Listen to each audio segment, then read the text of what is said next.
Let's go to our next question. आपला next question आहे question number 3.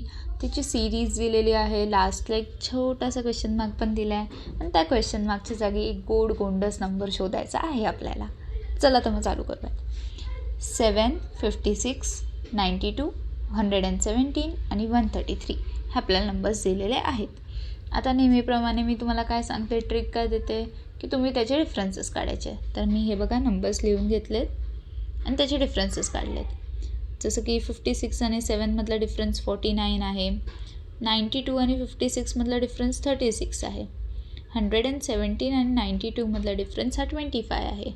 आणि 133 आणि 117मधला डिफरन्स आहे 16. ठीक आहे, हे नंबर्स काढून घेतले आणि मला नंतर एक रिअलायझेशन झालं, तुम्हालाही होईल, की 49 हा 7चा स्क्वेअर आहे, 36 हा 6चा स्क्वेअर आहे, 25 हा 5चा स्क्वेअर आहे, 16 हा 4चा स्क्वेअर तर हे कधी कळतं आपल्याला, जेव्हा आपण हे नंबर्स लिहितो, त्याच्याखाली त्याचे डिफरन्सेस लिहितो, तेव्हा त्याच्या डिफरन्सेसमधलं आपल्याला रिलेशनशिप कळतं. आता इथे काय आहे रिलेशनशिप, की हे जे नंबर्स आहेत हे कमी कमी होतात आहेत, हे डिक्रीज होतात आहेत आणि त्यांचा जो स्क्वेअर आहे, म्हणजे हे नंबर्स जे आहेत त्यांचा जो स्क्वेअर आहे तो आपल्याला वरच्या नंबर्समध्ये ॲड करत जायचा आहे. ठीक आहे, मग आपल्याला आता काय करायचं आहे, म्हणजे आपली ही आत्ताची स्टेप काय असणार आहे, की आपल्याला जो शेवटचा नंबर आहे त्याच्यामध्ये 3चा स्क्वेअर ॲड करायचा आहे. आता 3चा का, कारण 4च्या आधी कोणता नंबर आहे तो 3चा आहे, 3 येतो बरोबर की नाही. म्हणून 133 प्लस 3 स्क्वेअर, 133 प्लस 3 स्क्वेअर म्हणजे काय होणार, 133 प्लस 9. ठीक आहे, आणि 133 प्लस 9 येतं काय, 142 येतं. मग चला तर हा आपला झाला आन्सर.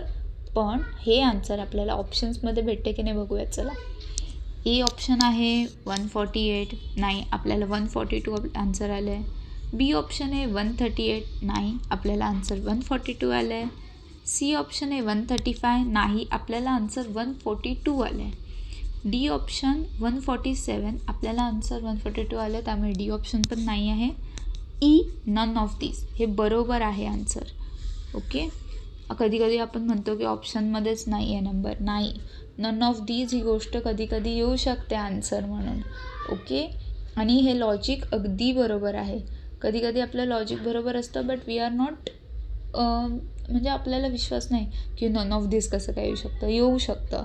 काही क्वेश्चन्स मुद्दामून आपल्याला ट्रिकी करायला किंवा आपल्याला तुम्ही जास्त विचार करावा म्हणून हे असे क्वेश्चन्स दिलेले असतात. पण ह्याला घाबरून जायचं नसतं, उलटं इझी असतात असं म्हणण्यास काही हरकत नाही.